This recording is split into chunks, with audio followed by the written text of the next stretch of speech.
Chapter 10, Mishnah 2. The Mishnah continues its discussion of Tuma in an olive press, now discussing a case where the press was not locked and the workers could come and go freely.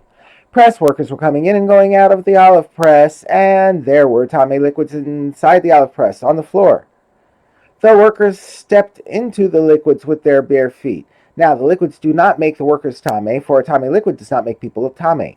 However, if the workers press the olives with their feet, while their feet are still wet, the Tame liquids on their feet will make the olives Tame. The law is as follows. If between the Tame liquids and the olives there is enough distance that the workers' feet can be wiped dry on the ground before they reach the olives are tahor. Although we cannot be certain that the Tame liquids were wiped off the workers' feet, the olives are tahor because whenever there is doubt whether Tame liquids made something Tame, we rule leniently.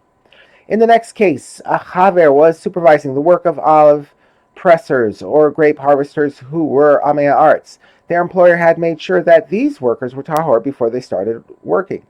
But there was an fatuma lying in the path of the workers, and we are not sure whether they touched it and thus became tame. If they did, they would make the olives or grapes tame when they touched them. Olive pressers and grape pickers who had tuma in front of them are believed to say, "We did not touch it," if they are being supervised by a chaver. We do not suspect that they touched the tame object when the chaver was not paying attention.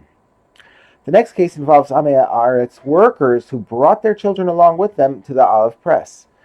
As in the previous case, the workers and their children immersed in a mikveh before coming to the press, and the press was under the supervision of a chaver. And similarly, the children among them may go outside the entrance of the olive press together with their fathers and relieve themselves behind the fence, and they are all still considered to be tahor.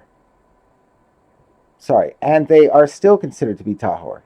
We do not suspect that while attending to their needs, they touched tuma while the chaver was not paying attention. How far from the press may they go to relieve themselves and remain tahor? Only as far as the chaver is able to see them. As long as the workers and their children remain within the chaver's sight, they are still considered to be under his supervision and they are tahor.